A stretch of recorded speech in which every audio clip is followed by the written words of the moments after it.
Welcome back everyone to Seoul Pitch Day. This is the last day of Live CES Seoul. The whole program is sponsored by Seoul City and it is co-hosted by Seoul Digital Foundation and Plug and Play. My name is Giselle again. I'll be conducting this session. I also have David from Plug and Play with me here just like yesterday. Hi David, how's it going? I'm good. How about you, Giselle? I'm doing great. Actually, it's really good to see you again. Yeah, it's good to see you again as well. Will you please say hello to our viewers? Yeah, of course, sure. So, hi everyone. Thanks for joining the day 2 of the Seoul Pitch Day. I'm David Kim from Plug and Play. I'm the director of Silicon Valley Corporate Partnership. All right, David, did I hear that we have another special speaker joining today?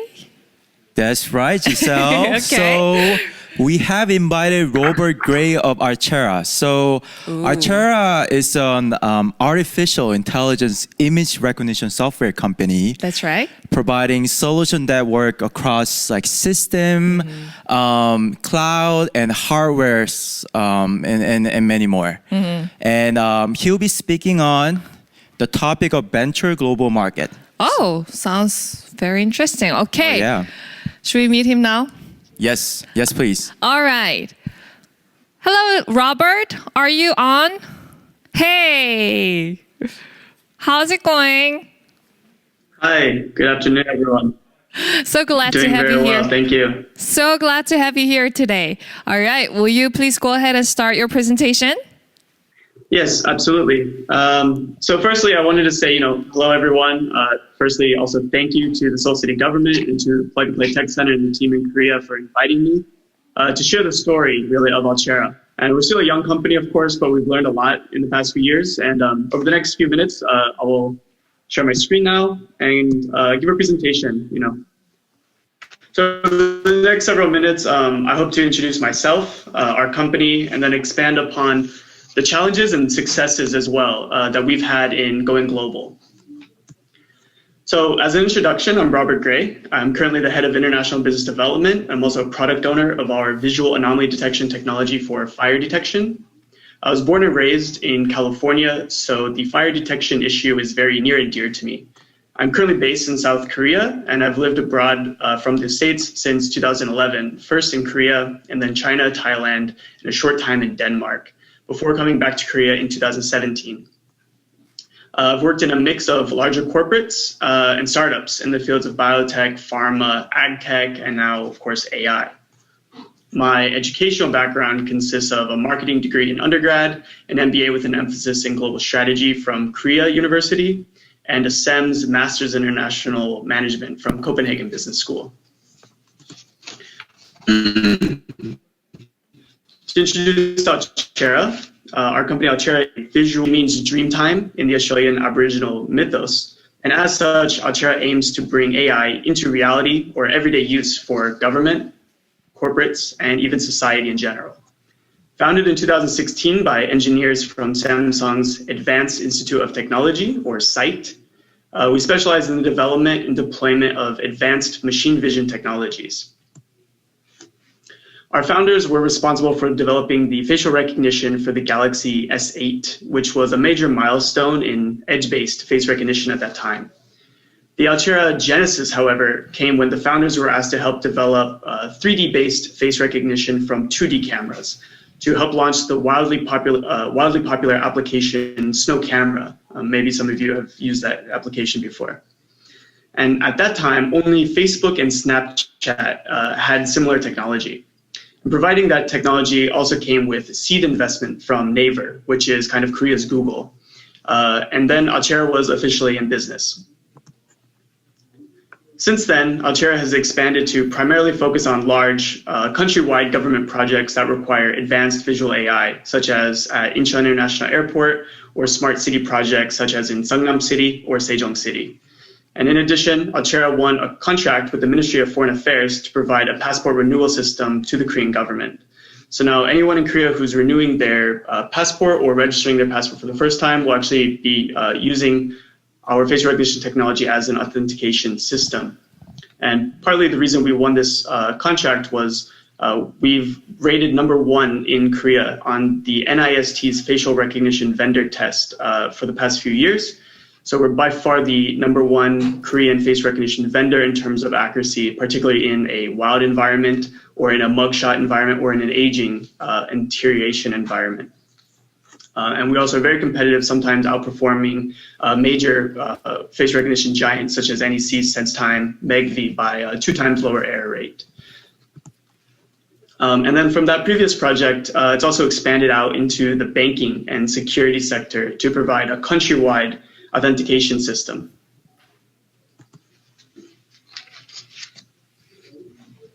Such as with Snow Camera, we've also helped major corporates launch their own products powered by Alchera's technology.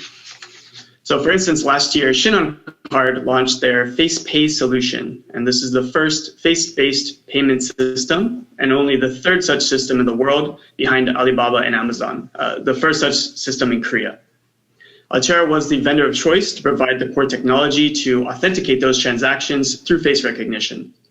And while COVID has slowed the launch, FacePay is partnered with the GS brand of retail stores, and as such, will become very widely available here.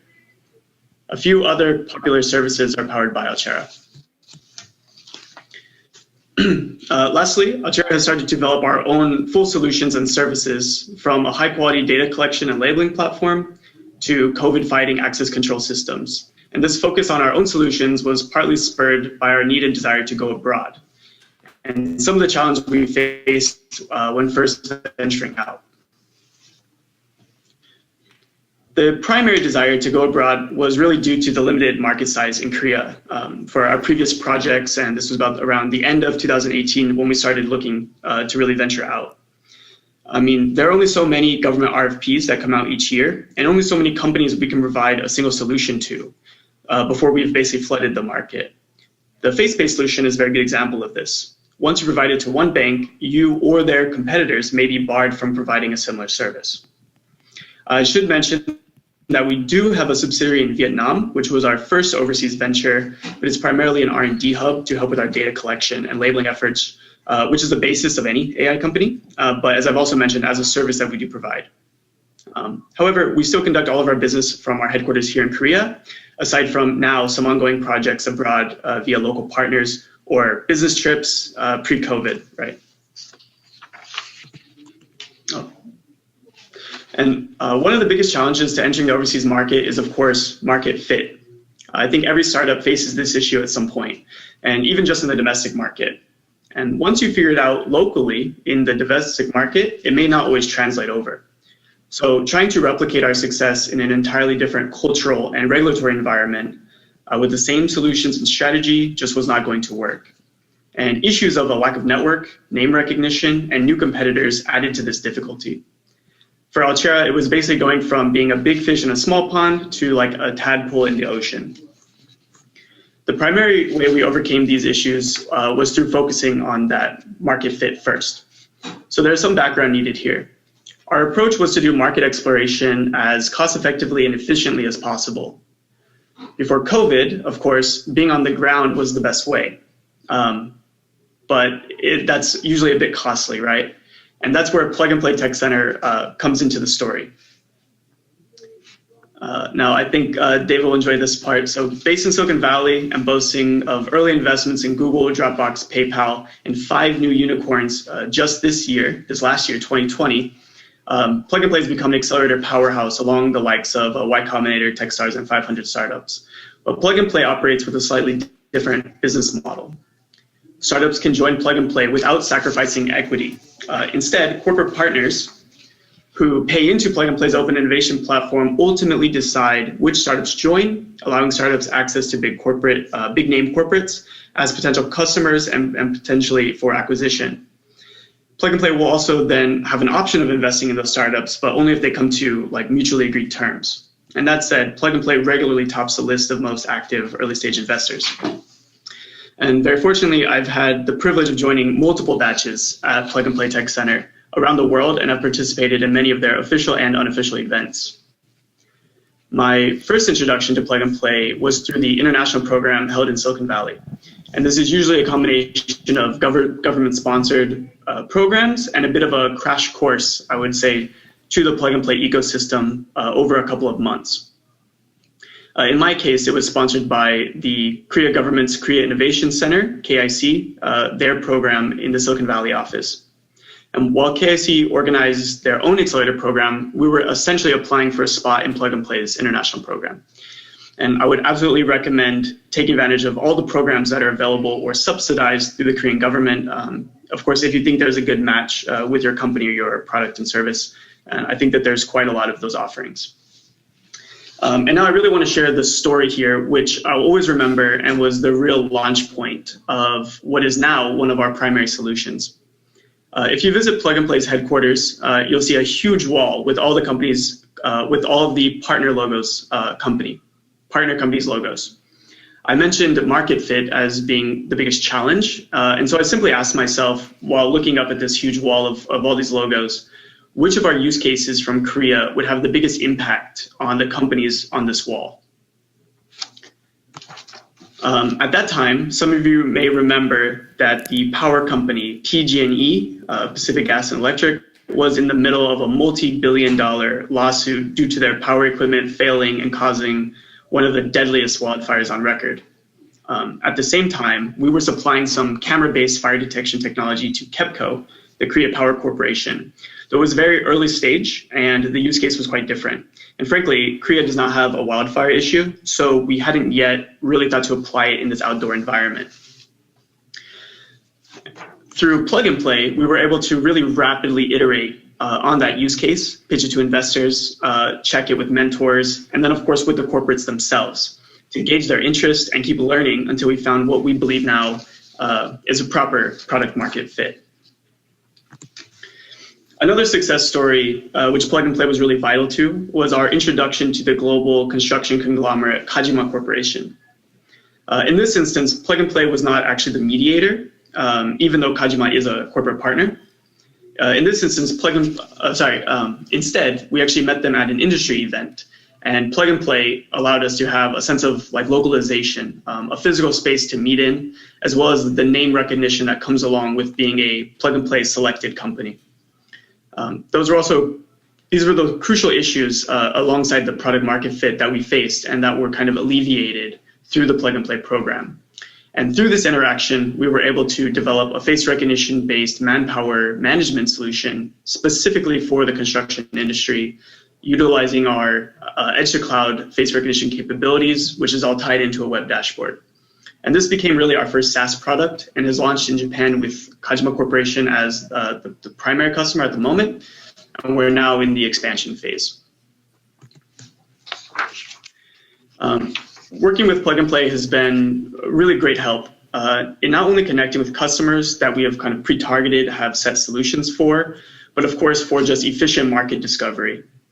We've actually gone very deep into one industry vertical through Plug and Play's ecosystem, where we currently are actually unable to provide a solution technically, but we're able to put it into our technical roadmap then because we're able to validate the demand and build the necessary relationships directly with the decision makers themselves.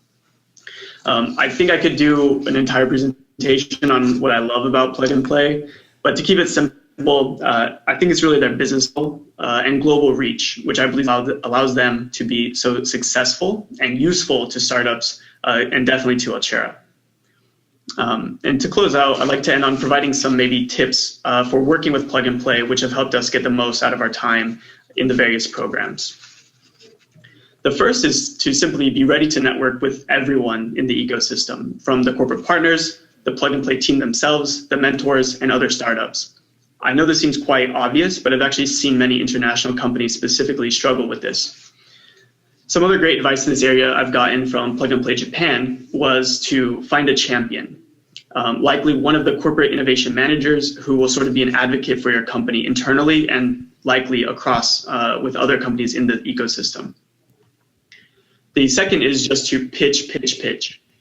There are tons of opportunities, and the practice will become very useful to advance through the Plug and Play ecosystem and make the most of your time. So this is really all about efficiency, I think.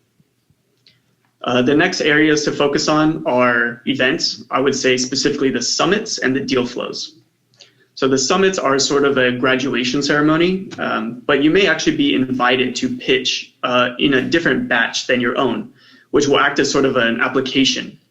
And this is where you can get even more out of plug and play by what I call being cross-vertical, or pitching and meeting to corporate partners which may not be in your industry vertical, but with whom you may still want to meet, where you might be in an energy and sustainability vertical, but there may be someone in media and advertising that you would like to meet, right, for some reason. The deal flow sessions are short, like 20-minute one-on-one sessions, usually with a corporate partner or other guests, such as an outside VC or other. And as with any business meeting, right, it's important to be prepared in advance, but I would mostly recommend have your proposal ready for them so you can spend most of the time having a focused discussion instead of just pitching, just introducing your company, or at least have like a line of questioning prepared if it's mostly just for market research purposes. This is also where plug and play's business model really comes in. If you can provide value for the corporate partners, I think more doors will always open for you. And my last tip for working with plug and play is to simply ask for what you need. Having success at plug and play, I think really may come down to this one simple point. Just ask for what you need. I've seen countless companies go through the motions of plug and play and kind of complain that they did not get much out of it. But in some cases, of course, there may not have been a good fit for their vertical or for their company. But the vast majority, I believe, are simply because they didn't ask for introductions, didn't ask for a new mentor, or really ask for much at all. And the plug and play staff, for me, have always been more than happy to offer me any help I needed. Some have even gone as far to make a quick introduction to the CEO, allowing me a kind of spur-of-the-moment deal flow with the CEO of one of our target customers who just happened to have been stopped by the office. Our future plans for expansion absolutely include staying involved in the plug and play ecosystem. And I expect that we'll use plug and play as an office space in the US if and when we can get back to normal. But either way, some of our primary clients and targets, especially on the wildfire mitigation side, are plug and play corporate partners. So we've already participated in the plug and play Japan program, and we may look to the other offices as a sort of soft landing opportunity when the time comes. For now, we're just staying focused on the US and Japan, where we've already built traction. Again, thank you for listening to my presentation, and feel free to reach out to me for any questions or just to network and keep in touch. Once again, thank you to Plug and Play and the Seoul City government for inviting me to share Alchera's story. Thank you, Robert, for your great presentation and sharing about some of the tips that you have. Thanks for sharing that to our companies and to all the viewers. And since he has talked a lot about plug and play, David, Right, yeah. I'm pretty sure you have something to say about it. Oh yeah, Robert. First of all, as Giselle mentioned, thank you so much for sharing a lot of insight, especially on your startup journey and all the challenges and the success that you had gone through by working with Plug and Play. And of course, you talk about Plug and Play so much. I know. Good things about play. Yeah, all the good things about Plug and Play. Hopefully we could, maintain a good relationship down the line. So I remember meeting Alchera in 2018 for the very first time when they visited Plug and Play for the global expansion. I see. And at the same time, they're just raising Series A round. And I still remember, the founder and the team were very proactive and have the right mission and a passion to really make a company to a great success. So I was very glad to see that the company was listed in Kosdaq in December last year. Only happened within 4 years, right, Robert? Yeah. Wow. Yeah, founded in 2016. Yeah, the company was founded in 2016, and they already listed in Kosdaq, and they got a lot of traction with not only Korean company but also international companies worldwide.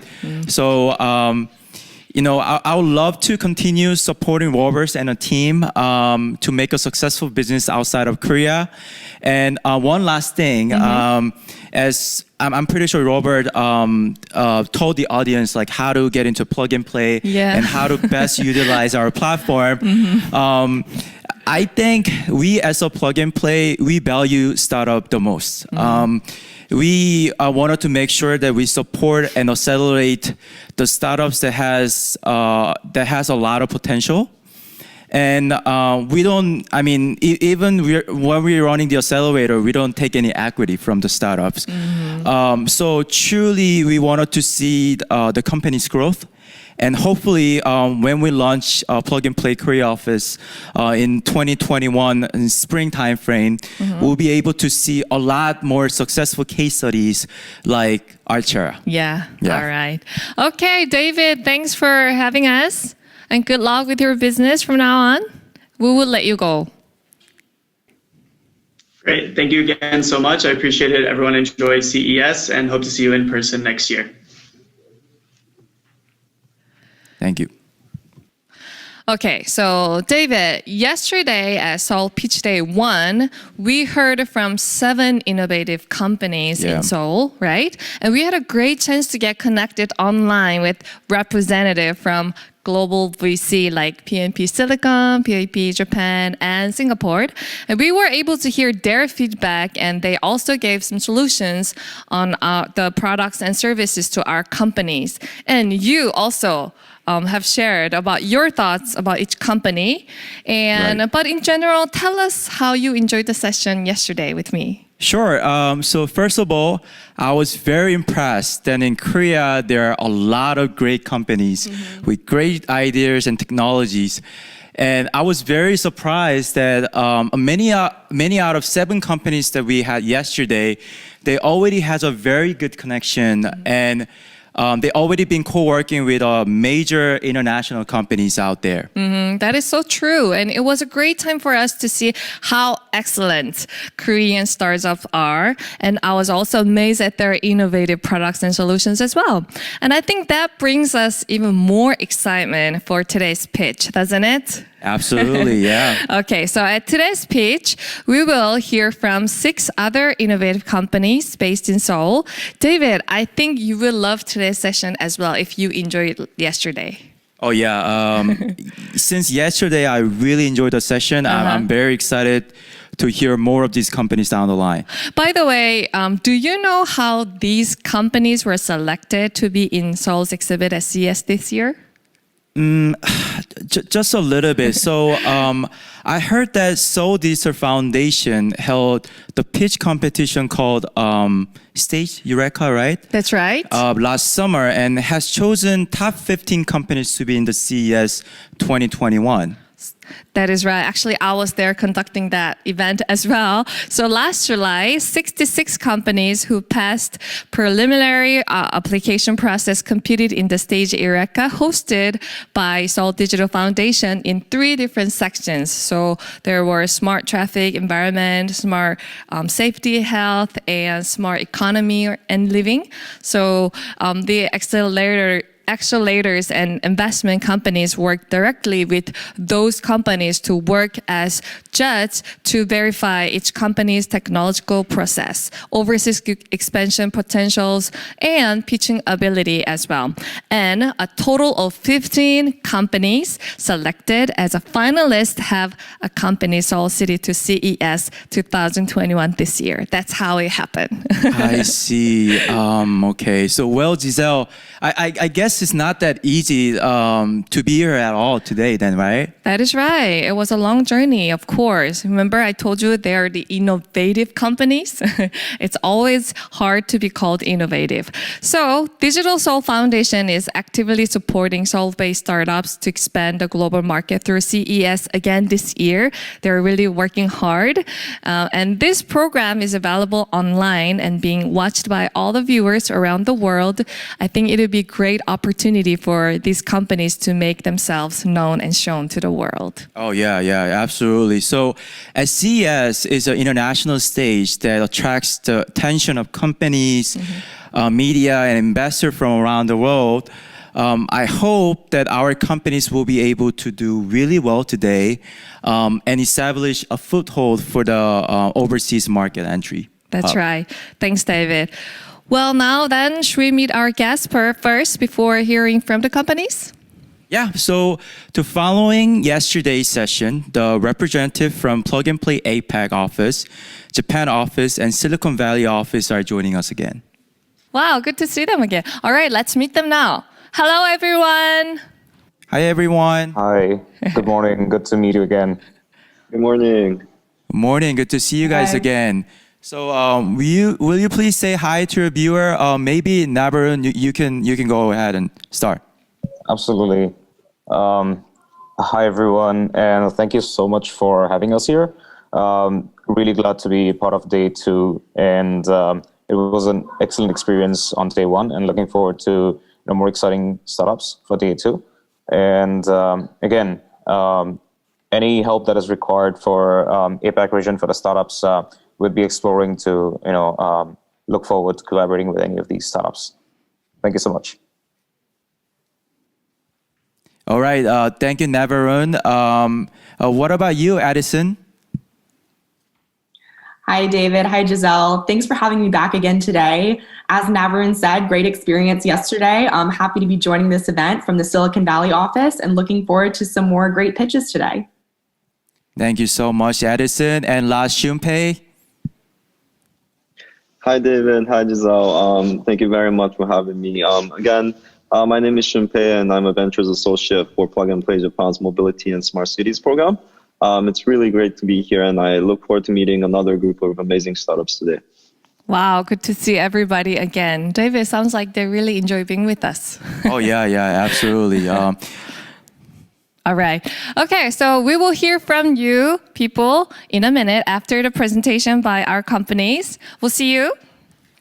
Okay, all right, now it's time to hear from our innovative companies, and I would like to explain how it works. All right, ladies and gentlemen, we'll have a first presentation by Everex. Please welcome them on the stage. Hi, everyone. We're Everex.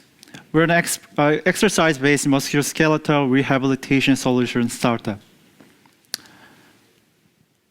Because of aging population and increasing sports activities, the knee joint rehabilitation market is consistently growing at 7% annually. And as of now, the market has reached in Korea as 1 trillion won. Because of its unique skeletal anatomy, it is well known by the orthopedic specialists that simply by increasing the quadriceps muscle strength, knee pain decreases and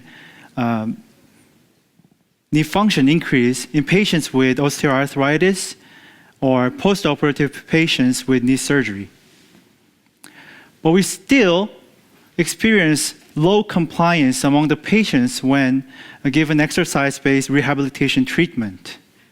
We think it is because of functional limitations, expensive price, and bulky size of previously existing exercise devices. And time and cost inefficiency of in-hospital rehabilitation protocols, although thought to be as the most effective forms of treatment, also contributes to low long-term sustainability of the rehabilitation. To solve this problem, we have developed NEX, which provides effective, affordable, and sustainable rehabilitation exercise at home. NEX is a rehabilitation exercise solution featuring a home training device and a dedicated mobile application. With NEX hardware, you can modify the level of muscle exercise with our patent-pending adjustable resistance technique. You can also limit the exercise range of motion by rehabilitation of rehabilitation of acute knee postoperative patients. Electrical muscle stimulation system part is specifically designed for quadriceps muscle And with the 11 modes of muscle stimulation, it can provide maximum effect of muscle treatment and muscle stimulation. It enhances the effect of the exercise, and it solves the imbalance between muscles around the knee joint. The mobile application recommends personalized rehabilitation curriculum based on the current status of the user's knee joint, and also provides video-guided daily exercise program. You can control your device using this mobile application, and personal rehabilitation data is collected in the application, which can be further used to communicate with healthcare providers.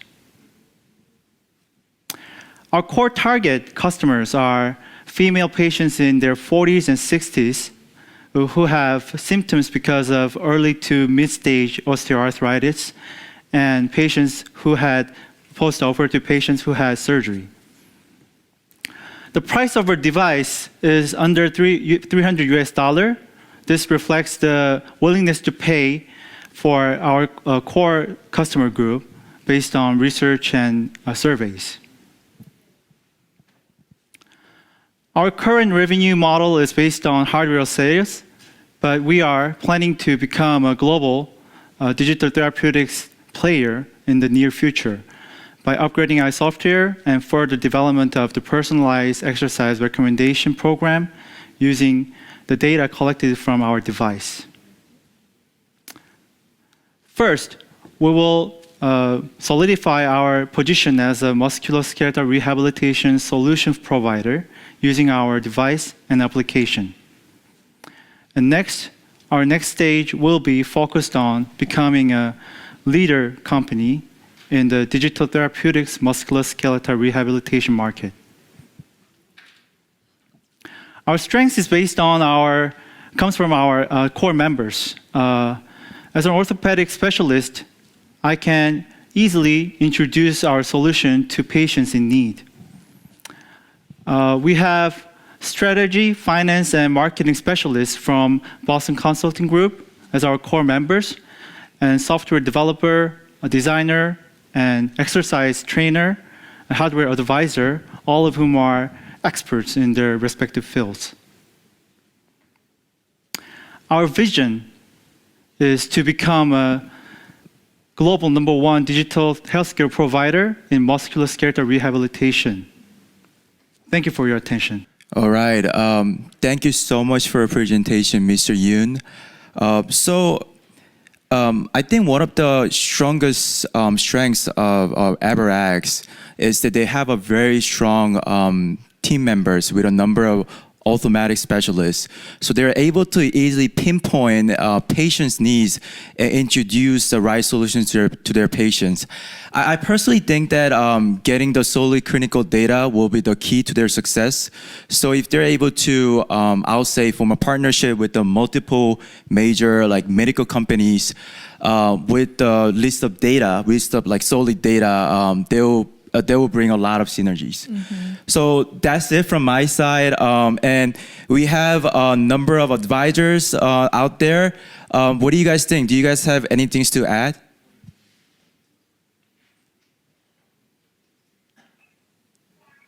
I can start. Thank you very much for that pitch. I was wondering, what kind of specific data would you be collecting through your solution, and how would you be monetizing on that data in the future? So basically, the data we're trying to collect first is how patients are keeping up with the rehabilitation. So the current problem is that rehabilitation takes time. It's a long-term treatment and need to be sustained continuously to be successful. But the problem is patients don't keep up with it. Yeah, they start to give up in mid of rehabilitation, and the effect doesn't show. So what we're going to do is how the patients are keeping up with the rehabilitation at home by using our device and application. It collects the data of patients' working exercise time and exercise strength, exercise curriculum, how they're keeping up with the curriculum, and that kind of informations are collected. And secondly, with our device, we can check the strength of the quadriceps muscle. So they can get the feedback by our device that how the muscle is getting stronger with the rehabilitation and how the function of knee and how the pain changes with it. Very interesting. Thank you. Thank you. Okay. Maybe I have a question here, as in terms of your competitive advantage, how do you see your competitive landscape? Because there are quite a few other devices out there, as well as training apps. First, there are a lot of training apps, but there are, as of now, there are no currently used regularly giving personalized rehabilitation curriculum apps. So that's what we're going to do. So we're going to do, for example, for anterior cruciate ligament surgery patients after the operation, they'll have like 6 months of rehabilitation is needed to get back to normal exercise. But there are no everyday curriculum for 6-month patients currently. So what we're going to do is give them everyday's working goals, and they're going to follow it with a video guide with our device, and they'll keep up with it, and they will know that they did it today and they didn't do it today, like that. They will know with the schedule. So that's what we're going to do, the difference. And the current devices are very expensive.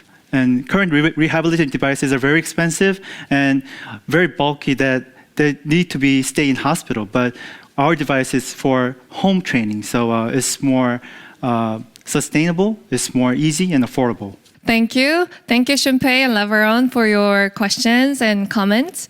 All right, it's time to move on to our next company, AIBAR. Ladies and gentlemen, please welcome them on the stage. Good afternoon.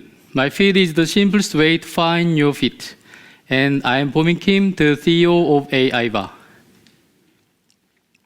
During my presentation, I will comment on from company technology and business model to financial information. As you know well, the e-commerce market continues growing. However, it is also true that disputes between online sellers and customers are increasing as much as the growth of the e-commerce market is.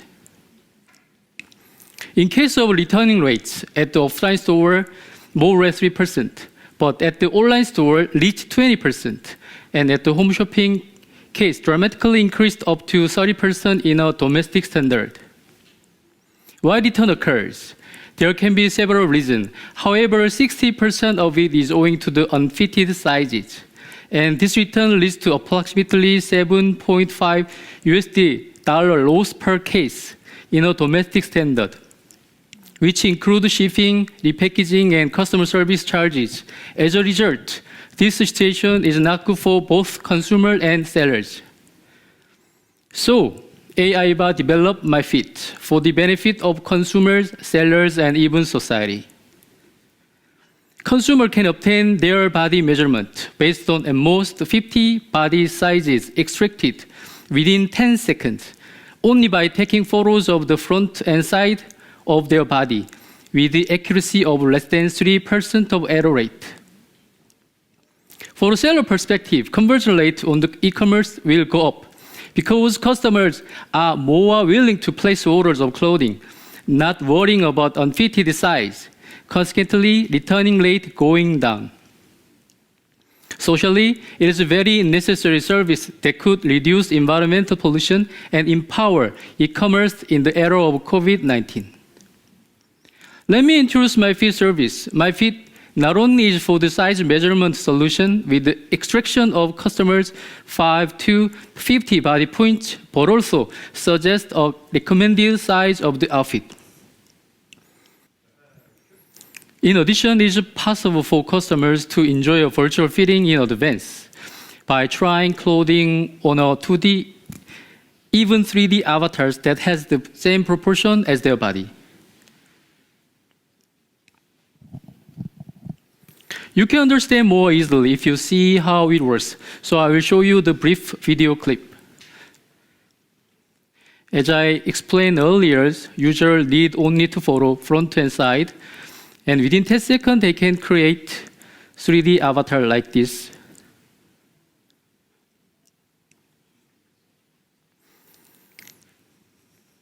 And they can create avatars. They can try them on any clothing as they want.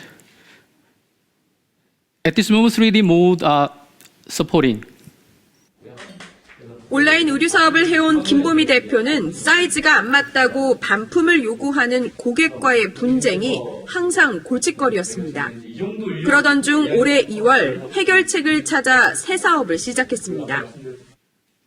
양팔을 더 올려주세요. 손 부분을 뒤로 조금 밀어주세요. 휴대전화로 사진을 찍으면 애플리케이션과 연결된 인공지능을 통해서 자신의 이런 상세 사이즈를 알 수 있습니다. 서버에 저장된 사이즈를 바탕으로 마음에 드는 의상을 자신의 아바타에 입혀볼 수도 있습니다. 어디 부분이 큰지 작은지를 이렇게 확인이 가능하고요. Let's see oversee competitors and explain on MyFit's business models. Similar to MyFit's solution, there is a 3D looks in the United States. It seems to have the similar approach when it comes to the body measurement, but it doesn't have the virtual fitting function. And finally, after acquisitions of a few startups and years of development, Amazon announced the start of Made for You t-shirt customizing service a few weeks ago. JoJoSuit You create a virtual body double that has my exact measurements. This is a made-to-measure, customizable cotton t-shirt. Oh. You can choose fabric and color. So many to choose from. Now for length, I'm a classic man, I'm gonna go medium. I'm a slimmer guy, so I want a slim fit. I'm gonna go with a crew neck. And then sleeves, it's getting colder outside, so let's go longer. This is clip from Amazon. JoJoSuit returns as a second version. According to JoJoSuit, it is getting much higher in terms of accuracy, but there is still an inconvenience of wearing the full body suit. Let me emphasize on the fact that MyFit is the software based on not only body measurement solution, but also 3D-based virtual fitting solution. With regard to business model, MyFit makes profit by supplying solution directly to each brand with SDK or by providing SDK to hosting service company or fashion platforms such as Cafe24 or Shopify. We'll categorize our customers by 3 classes and charge them at most about $300 per month. AIBAR is also preparing a platform that allows fashion brands to hold a virtual fashion show and open a VR showroom with ease. In order to implement the world's first mobile-based VR fashion show service, AIBAR is cooperating with A3, which is prominent IT agency in Korea. Including A3, which I mentioned earlier, AIBAR currently cooperates with and get supported by various companies in the sectors of technology, business, and fashion, as you be noticed. AIBAR has made sales since July last year and achieved $8,000 sales as of this year. This year, AIBAR targeting sales of about $2 million through aggressive marketing of MyFit SDK platform business. To achieve this goal, we are planning to supply MyFit SDK and to Cafe24 platform and Shopify platform. AIBAR is making a wonderful team with experts in each field, including me, 8 members of the team as of now. And we finalized the first seed investment on last November. Meet the future of fashion. First with the first mover, AIBAR. Thank you. All right. That was by AIBAR. David, I think I want that kind of service. Oh yeah, me too. Actually, Isn't it? I actually spent a lot of time on online shopping, and when I was looking into this, when I was hearing into this presentation, I felt like, wow, I really like to give it a try. Me too. And see how it works for me as well. I know. All right, let's see what our advisors thought. Does anyone have questions for AIBAR? Sure, I can go first. Please. So 2 questions actually. The first question is that in terms of the technology, how does the angle of the picture affect the result? So that is the first question. And the second question is in relation to your business process. So how do you bring e-commerce platforms or merchants on board? And how do you basically do business with them? Yeah, thank you for your question. Actually, we will provide the manual for user to take the right pose. So maybe if users follow the manual, maybe the angle or other factor cannot affect the output.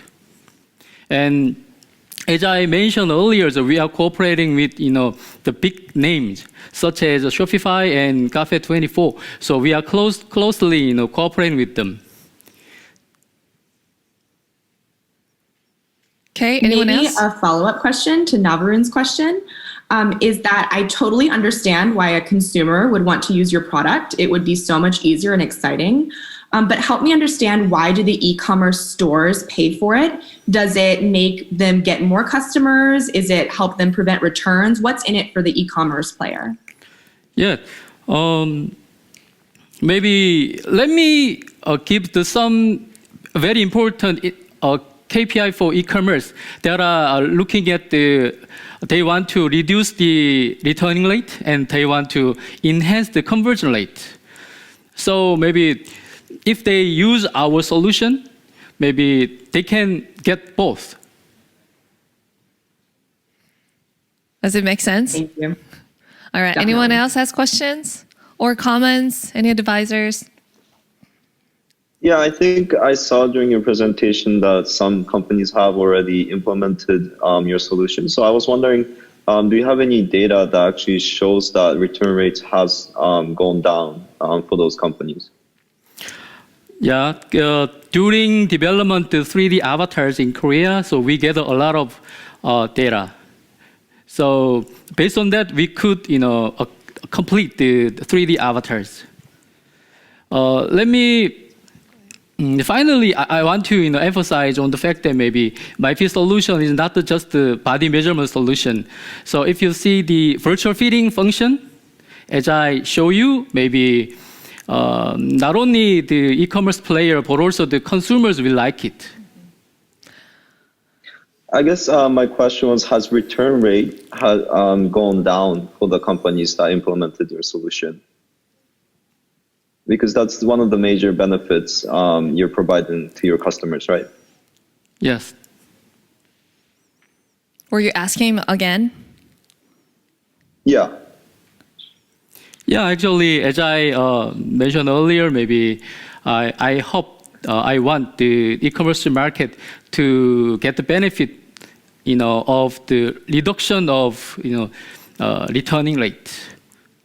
Because, before they buy the product, buy the apparel, they know which size will fit, their body. Got it. Thank you. All right. Ladies and gentlemen, that was by AIBAR. Thank you so much for your presentation. We'll look for that service. Oh yeah, right? I'm very much looking forward to it. Me too, because I spend a lot of time on shopping online as well. But most of the time when I have to return that is because of size, right? Oh yeah. Yeah. All right, ladies and gentlemen, it's time for us to move on. Here is our third company. The presentation will be given by NUBI Labs. Hi, I'm a presenter of the NUBI Lab. One served of food from every meal and every single day goes to landfill. This produces almost 30% of our world greenhouse gases, while between business relate an annual $1.2 trillion on the food waste. This is because the restaurant cannot predict the amount of food they will require day to day, ordering more than needed, throwing away their leftover into the trash bin. Even economical loss is a critical problem for restaurant management, but it is not easy to solve because managers do not have data to predict how much food is indeed consumed. In detail, the restaurant and the cafeteria are normally had to predict exact number of dishes, Also, there is no method for leading individual customers to reduce leftover and predicting their overall preference. But what if we could identify the exact amount of food needed for every meal, reducing food waste, business costs, and harm on the planet?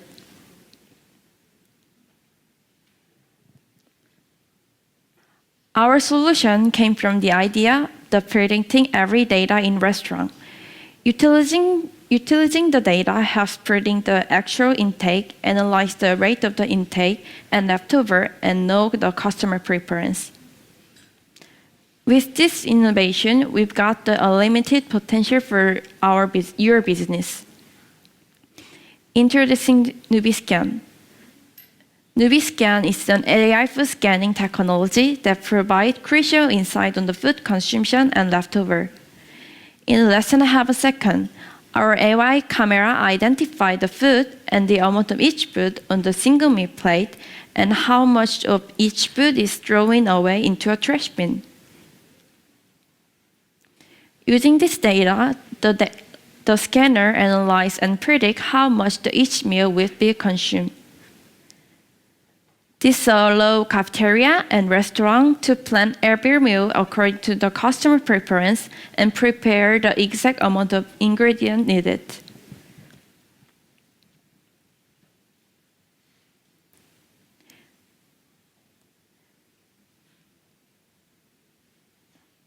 There are currently 19 NUBI Scan scanners in the use nationwide. Those 90 scanners alone have saved our client $1.3 million in costs and from predicting 140 tons of the food waste. We also analyzed over 470,000 of the food consumption and waste data, essential to understanding customer preference and consumption.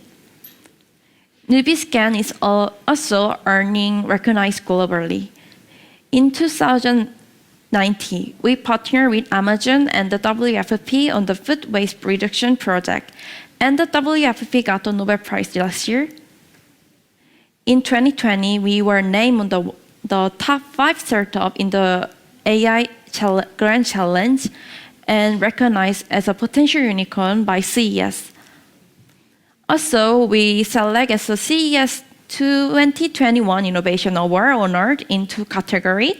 Plus, we do various projects with Korean military and school cafeteria to reduce the food waste. As you know, the movement for protecting environment and regulation for food waste is getting started.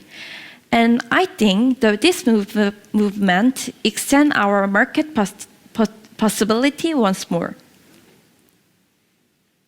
First, we are looking forward to the catering market potential, which is valued $14.9 billion.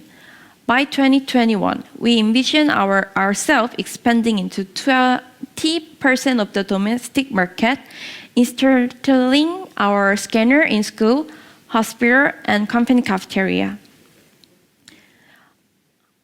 By 2022, we plan on expanding into a global B2C market, amassing $2.5 million in revenue. I think NUBI Lab a strong competitive advantage can make it real. Our AI food scanner measures objects without actual scale, unlike other computers do, and it makes our device easy to install and compact so that customers can get this with reasonable price. Our team is composed of the experienced individuals from Hyundai Motor Group, who are the most qualified to building this technology.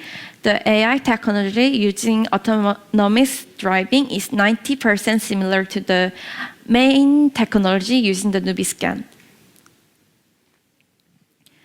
One cafeteria can save $5,000 a month by reducing 20% of its food waste. NUBI Scan will make this real, cutting unnecessary costs and negative environment impact in the process. Let's scan and save for sustainable change. We are NUBI Lab. Thank you. Thank you, NUBI Labs. That was very great presentation. And David, I have heard about their business not only because I was there with them at CES last year, but also I heard about their success in their business through all in Korea already. Because that business works for like cafeterias and schools and things like that. Have you heard of them before? Oh yeah, actually, I did hear about the company, and through a colleague of mine, I had an opportunity to have a quick meeting with the CEO. I see. And I was actually very impressed by the fact that those 90 scanners have saved your clients about $1.3 million. Wow. And they got a lot of traction from not only restaurant, but also like government entity and other corporations. So actually, we are in a process of having another meeting with our team in Silicon Valley and Singapore office. Wow, that sounds great. Okay, let's see what our advisors think. Does anyone has questions? I can kick it off. Thank you for that pitch. I think it's great what you guys are doing. I was interested to hear more about the long-term vision for the company. We are plan to make some kind of the application for the customer, because it's for the customer it's hard to connect with some kind of the information and accept the information in a person. So we want to make a visualize the food information to the customer easily. So we will plan to make a application the next year, because the application is easy way to access. Yes. Got it. Thank you. Anyone else? Sure. Maybe I can go next. The solution itself right now is targeted more towards the consumer. So for a standard customer base, let's say, for example, a cafeteria in a school, it makes sense because the customer base is very standard, right? But how do you deal with a variable customer base? So for example, a restaurant. Our survey is based on the big data, and the big data is like gathering the information, and more is customer. It can be the customized for each customer. So we will make the service like that. Like if you're using US, is focused on the US customer, we can gather the US customer data, and so it is customized for the US customer. But for example, for Taiwan, it will be gather the Taiwan data, and then it will be for the focus on the Taiwan customer like that. Well, time's up. I kind of got you what you were asking, but I think that wasn't enough. Maybe next time, if we have a chance, we'll get back to you, Lebron. Please, apologies for that. All right, let's move on. That was by NUBI Labs, ladies and gentlemen. Oh, thank you. Oh, time goes fast. Yeah. Okay, until they get ready, David, so how's it going? Good. I mean, it's... Since we have, 3 companies, right, so far? Yeah? All right. I'm glad to hear that we're already halfway through, and some of these companies are good. I think I was amazed at actually NUBI Labs because last year when I saw them at the CES, they were already in their process and has been success. But now they have grown much more the last year. So I was really good to see them again at this time. And I wish them for a luck. All right, ladies and gentlemen, this is Pycont. Please welcome them on the stage. Okay. Hi, I'm Hyunung Oh from Pycont. Pycont provides customizable component detection solution using light, called spectrometer. It can detect any substances up to molecular unit, regardless the form of solid, liquid, and even gas. This spectrometer is small enough as much as a little fingertip size and affordable price. Let me talk more about the spectrometer. When every matter is exposed to light, it reflects differently according to their feature. Therefore, by analyzing the reflected light, we can know the target matter's constituent. This analyzing method has been used from NASA since 1950s, and now most laboratories use to analyze the substances. But this analyzing method used light for the measurement. Too many noises appear during the measurement, and this problem makes the spectrometer big and expensive. To solve the problem, Pycont developed their own unique noise cancelling technology, which can distinguish and remove noise signals from the target. And we succeed to enhance the SNR signal-to-noise ratio up to 48,000 times. Therefore, we become to develop small size, affordable price spectrometer, even we are keeping high sensitivities. We compared our Pycont spectrometer with the laboratory spectrometer at $70,000. And as you can see on the graph, the Pycont spectrometers show the high reliabilities with the high-priced laboratory spectrometer. We applied 17 patents and registered 6 patents related with the spectroscopic technology. And now we are cooperating with diverse field global partners. Since the spectrometer can be applied to various fields, including smart home, smart city, smart factory, smart farm, and healthcare. From now on, I will show you how our solution can be used. The first item is water scanner. Countless people all over the world are suffering from the waterborne disease because there is no good way to check the water safety. Nowadays, the equipment which measure the water safety are too expensive, too big, need professional person, and impossible to do the field test. Therefore, Pycont developed the water scanner, the portable water quality analyzer. It can detect bacteria, especially E. coli, in real time. Compared to existing equipment, it is 1/10 the price and test cost. In addition, it is small enough to carry in our pocket. We believe that water scanner can help people to check water safety anytime and anywhere.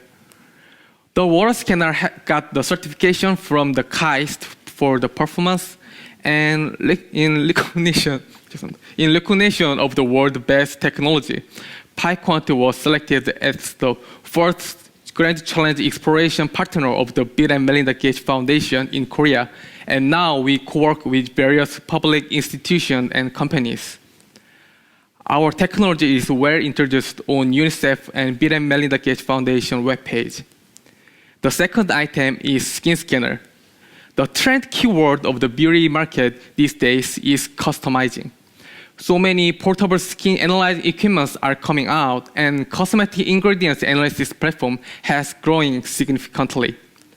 However, existing skin analysis equipment analyze only the surface of the skin and has very poor accuracy. Furthermore, most people do not know how cosmetic ingredients affect to their skin. Therefore, we applied our spectrometer to the skin scanning device, so we help people to check their skin condition. As the light penetrates the skin, this skin scanner can analyze not only the epidermal layer, but also the dermal layer. And in addition, it can analyze the cosmetic ingredients. So, by accumulating the data of the cosmetic ingredients and the skin change data of the user and analyze the correlation between them, we can provide the optimal cosmetics and provide the customized cosmetics to them. The last item is AirQuant. It is an indoor environment measurement device. AirQuant can measure 14 indoor environment items, including particulate matters, TVOC, CO2, CO, SO2, NO2, temperature, humidity, luminance, sound, noise, and early fire detection. User can check real-time environment data on web and app dashboard, And by using the data, users can analyze the cause of the air pollution. Pycont applied our own noise cancelling technology to air quality sensor to enhance performance. As you can see on the graph, air quality measurement accuracy is significantly higher than its competitors. Data measured by air quality can be used to consumer in many ways. In addition to simply measuring and displaying air quality, it can also reduce the power consumption as well as the preventing constant indoor pollution in conjunction with HVAC system or air purifier. An early fire detector built into the air quant is a system that measures the constant temperature and analyzes the abnormal temperature changes and notifies the user before a fire breakout. This function can be applied to identify suspected corona patient indoor or to detect external intrusion. Air quant now is installed in Seoul government or so many factories and Busan Transportation Corporation. Pycont was founded in 2015 and currently has a team of 10 members. Thank you. Okay, so that was by Pycont. Does anyone have questions for them? Hi there. Thanks for a great presentation. I thought it was especially interesting to hear about your air quality solution, considering what a hot topic that is these days with indoor air quality being such a problem. I'm curious, it seems like in the past we haven't used spectrometry for indoor air quality because it's so expensive. Will you talk about the cost of your product? Oh, yes. The air quality, the price can be changed according to the MOQ, but as I cannot talk about I think I can talk about just the sample price. The sample price is around the $700. $700 US dollars? US dollars. Yeah. But that was just for the sample. Yeah, it's a sample price. Okay, Edison, do you have more questions then? I think that's a little bit answered my question. Maybe you could talk about your advantage over other competitors who are measuring this type of molecule. Is it a cost that's your competitive advantage, or are you more accurate? How are you better than the other competitors? Okay. The first advantage is the high accuracy. We adopted our own noise cancelling technology to the sensor. So as you saw on the graph, our accuracy is much higher than the competitors. And I think it is one of the key points. And the other point is that we are the only device which detects so many indoor environment items. In competitors' case, they check only three or five items, for example, particulate matter, TVOC, or temperature, humidity. I think only three. Therefore, air quality data can be more useful. We can apply it to many fields to check much more things. For example, for the security, using the CO2 temperature or IR sensor, we can, and light sensor and sound sensor, we can know the external papers when external paper came in the indoor. Okay, anyone else? Maybe I can sort of just extend on that. So when you're talking about noise cancellation, are you referring to the software, and how defensible is your core technology? We applied some of the telecommunication noise cancelling technology to the spectrometer, but as it is our core technology, it is for me it is hard to talk more. Sorry. Maybe. Yeah, maybe we have to sign the NDA in order to get the information. Yes. I bet.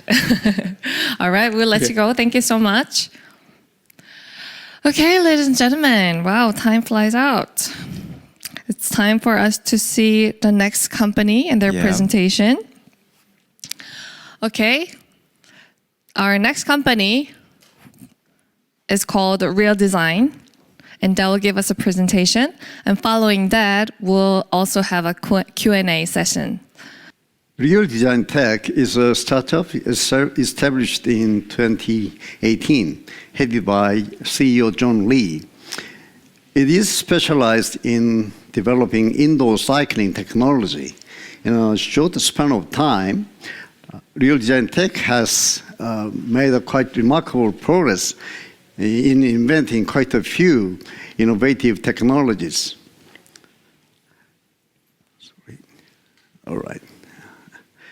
Its first product, called Alchera, has made a historical debut on the occasion of Eurobike 2019 and been acclaimed as the best new cycling technology through CES 2020. Real Design Tech is pursuing the goal of safe and dynamic indoor cycling that gives the most natural outdoor cycling feeling.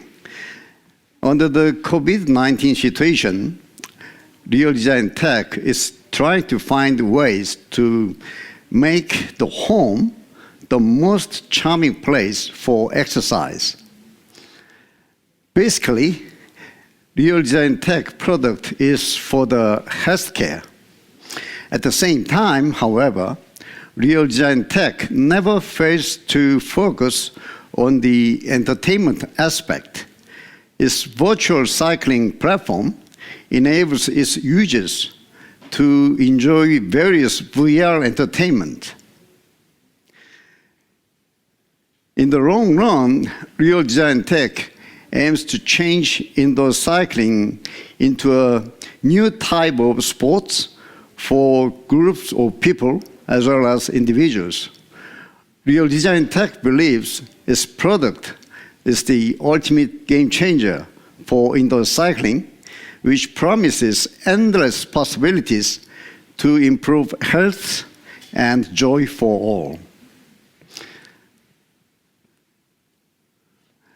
Real Design Tech is just about to start its full-scale, full-fledged domestic and overseas marketing.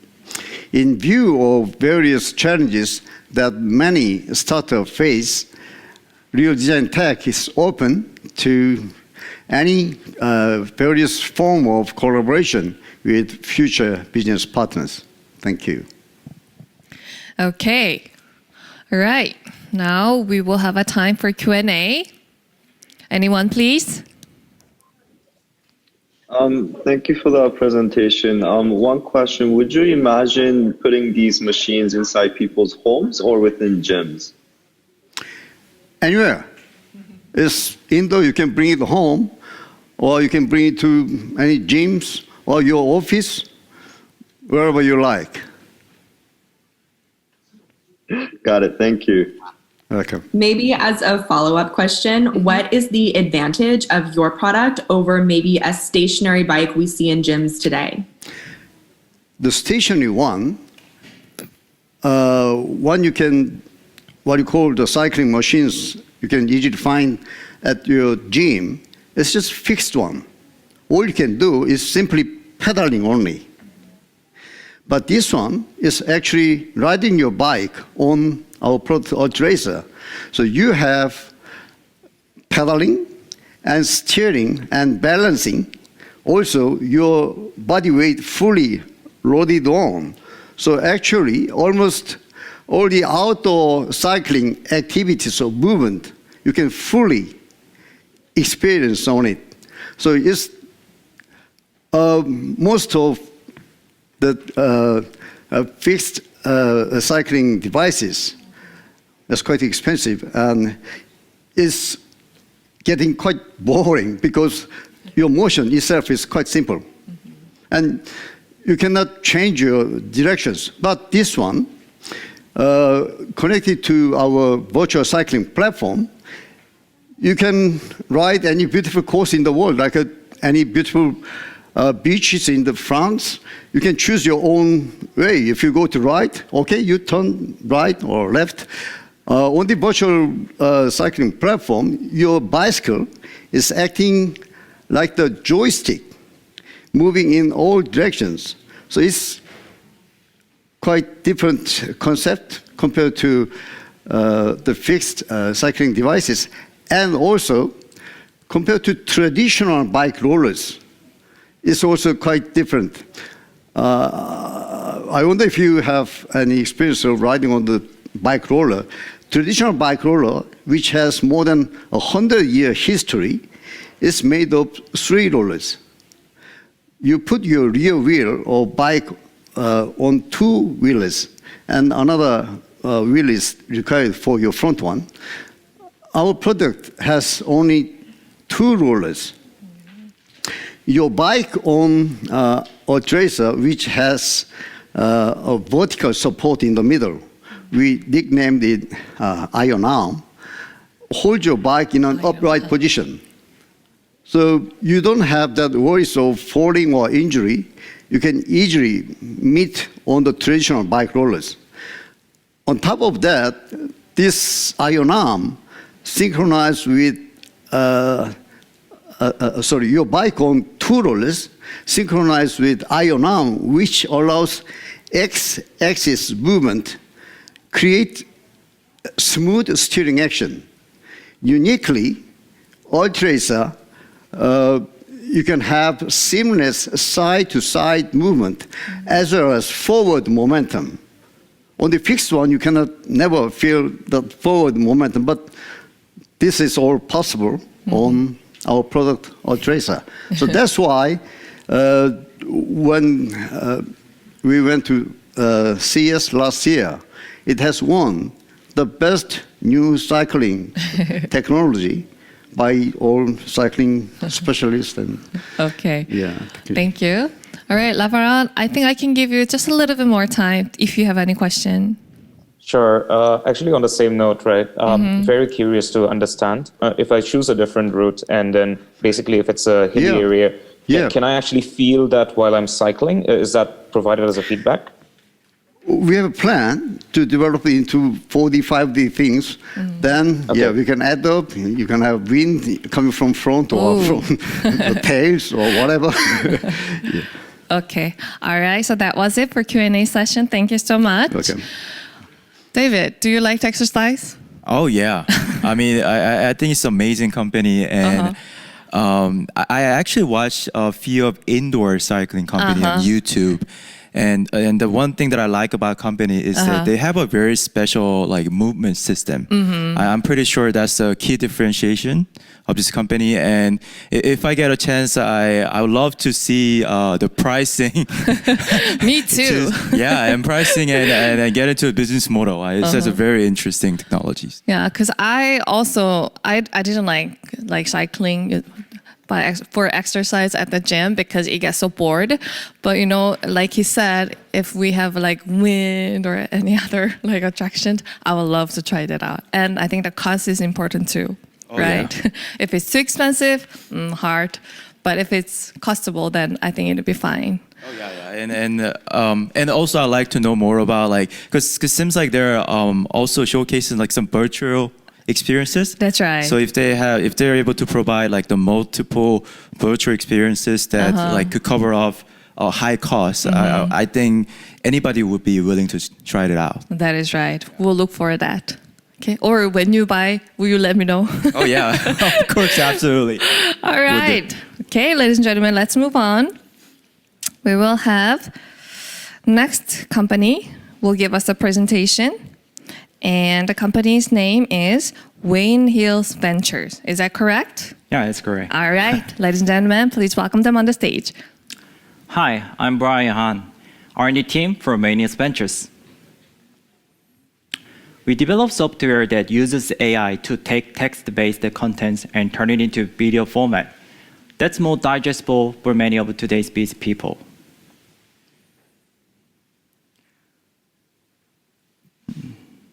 Text is a means of delivering important information, but sometimes when such important text is in large quantities, what are you gonna do? I thought it would be easier to communicate if I show the text as a video contents. The document on the screen now is the lecture material related to the COVID-19 financial service of the president of Busan Bank. Let's try to make it into video content. Using our software, you can create a video in about 1/10 the time and the cost of the manual process. Here's an example of our existing user interface. You can log in and input text, and it automatically summarizes text. And you can find and match images. And after merging image and video and rendering complete, it automatically converts into video like this.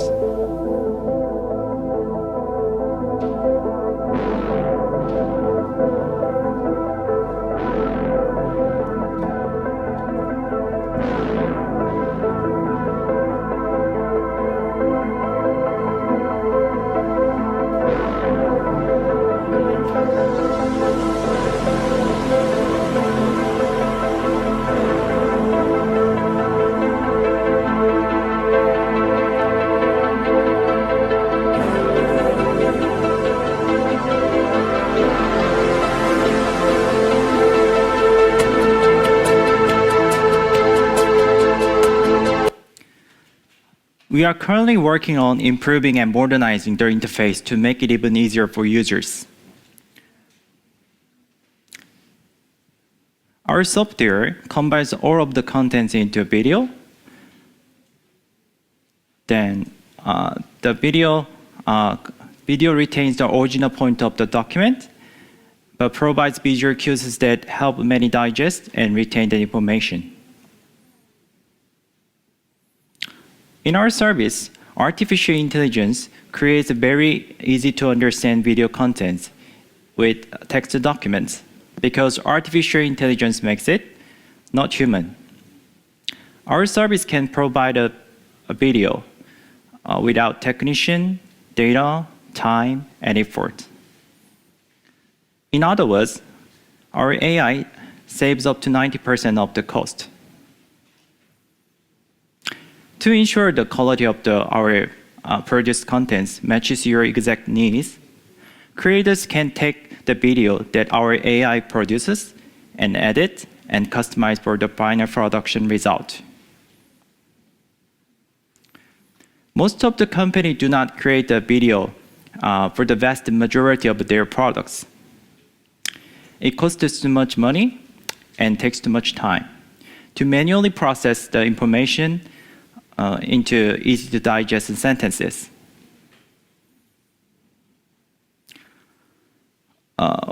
We've already created engaging videos for the big-name brands in Korea, including insurance companies and banks.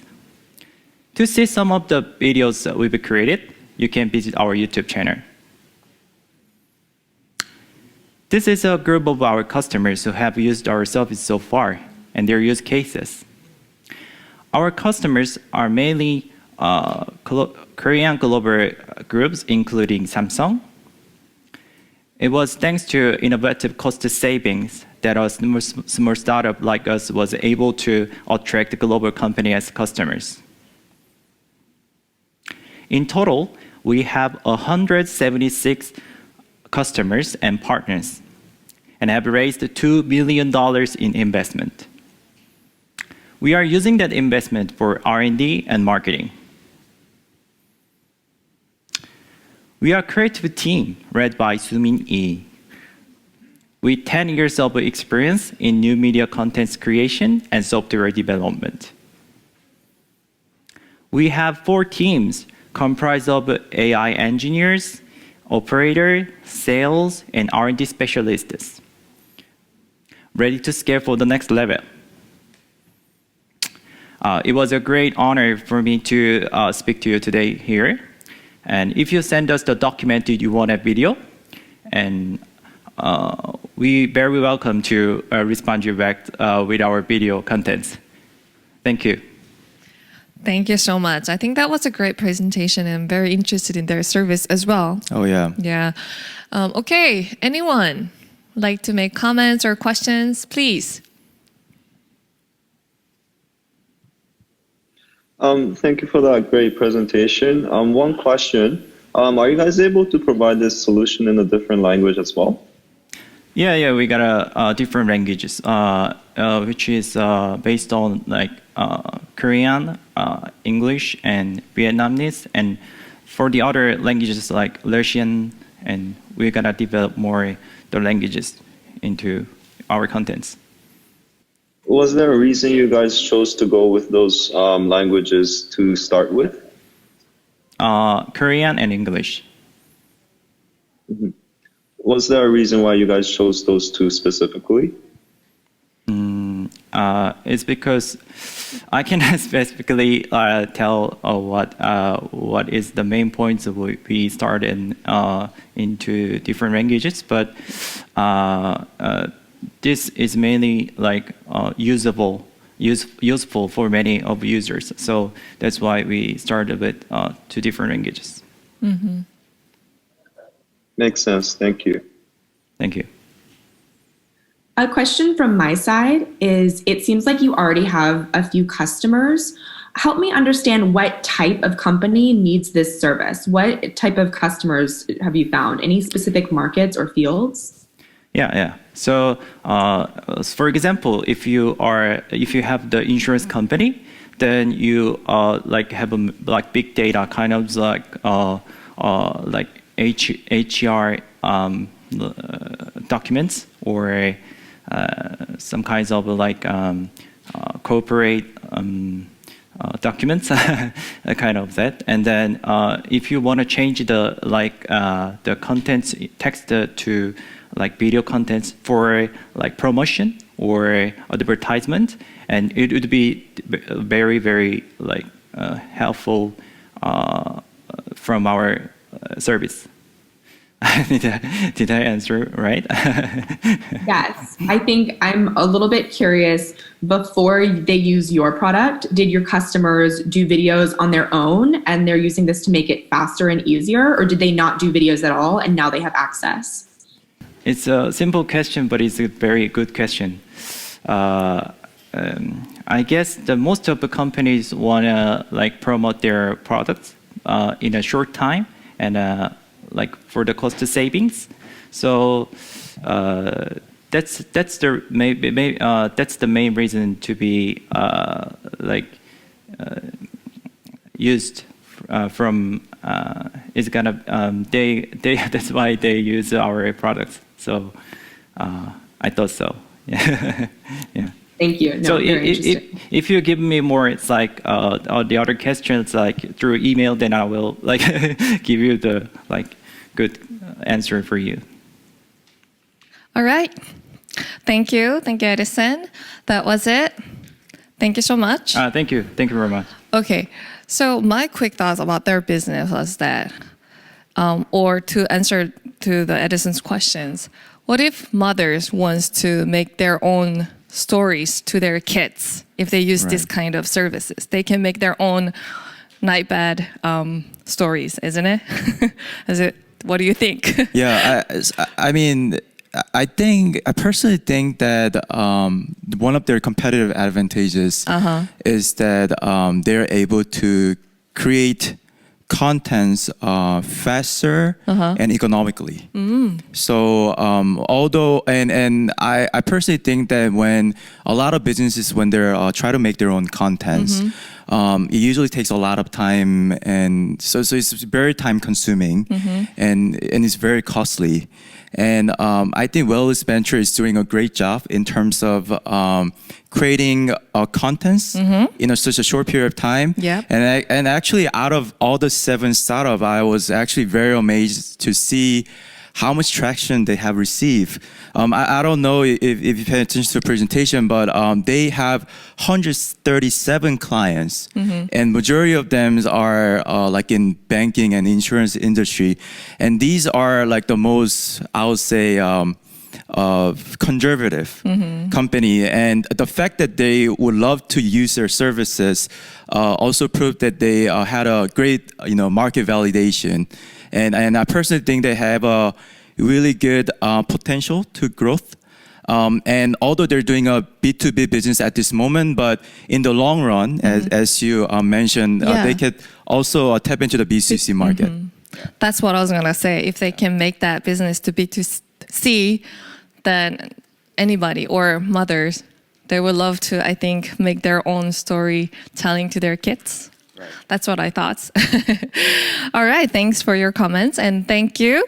Okay, so we have been through all the presentation by our companies that are participating this session today. And before we end this session, I would like to hear what three of you thought about this whole pitch day too. Okay, maybe Shunpei, will you go first? How was your what was your thinking about our presentations and about the companies? Thank you, Giselle. So again, wonderful pitches today, and there were so many unique and amazing companies. I would really love to see them come to Japan and enter the market here as well. Thank you, Shunpei. What about Edison? I echo Shunpei. I was blown away by the presentations today. I think especially, as David said, we saw a lot of great traction today, and I'm excited to see them even more in the US. Hopefully I can use some of their products in the future and they can serve our market as well. Me too. Thank you so much. Okay. Laveran? I think these companies are very globally competitive and very strong core technologies as well. So really, really excited to see how they position themselves in the global market in the future. Thank you so much. And I wish that three of you can help them to expand their business throughout the world or whatever countries that you're in. Will you? Thank you, our advisors, for your thoughts on today's presentation. With this live CES Seoul Pitch Day has come to an end. Thank you, everyone, for being here with us today. And David, thanks for being with me. Thank you so much, Giselle. What did you think of this event today? So, first of all, I'd like to say thank you to Seoul City and the Seoul Digital Foundation for hosting this amazing session and for inviting Plug and Play to co-host this event. I also like to show my gratitude to all the audience who join us virtually from around the world. Overall, I really enjoy seeing a number of companies that have a great technology and a tremendous growth opportunity. And as a Plug and Play, I think I mentioned to everyone yesterday, I'd love to support some of this amazing company down the line through Plug and Play platform. Please keep that promise, will you? Oh yeah, of course we'll do. Okay, so for me, personally, I was very impressed by all the companies who shared their products and services today. And last year as well, when I was in CES, I was very honored to see, and I was very amazed at our K startups. So even though we couldn't be there in Las Vegas this year at this time, I'm pretty sure that they have shown us enough about their desires and their enthusiastic hope to be success in their business. So I will be cheering them continually. I promise that. All right, this wraps up Seoul's Pitch Day with Seoul City, Seoul Digital Foundation, and Plug and Play. This was the final program for Live CES Seoul. And David, it's 14 in Korea today, but CES 2021 is still going on since it's 13 in the States, right? Yeah, that's right. So CES 2021 is still going on. You can actually log into digital.ces.tech to access the digital exhibit and search for a specific exhibitor. You can also type in Seoul to find the Seoul exhibit. Unfortunately, you have to pay to log in. That's right. That is correct. As usual, right? Oh, yes. If you didn't have a chance to register, please visit smartseoul.net to access all information on Seoul's exhibit and participating companies. Ladies and gentlemen, this program was sponsored by Seoul City and co-hosted by Seoul Digital Foundation and Plug and Play and Plug. plug and play. I'm sorry. All right, this time has come to the end. It feels like just yesterday I was in Las Vegas, but it's so hard for me to say goodbye. I know. I feel sad that because of COVID situation, we're not able to do it offline. That's right. But at least we have this opportunity to do it online. And since I know that everybody who is also watching virtually is having a really hard time because of COVID, but both U.S. and Korean governments are working towards to spread out the vaccination. So hopefully by 2022, we're able to see each other offline in Las Vegas. Do you think it will come? Oh yeah, 100% sure. Me too. I'm sure we will be able to meet everyone in Las Vegas in person next year. I'll look forward to meeting you all there. All right, ladies and gentlemen, thank you so much for joining us for CES 2001 Seoul Live CESL program. Thank you and bye. Bye. Thank you.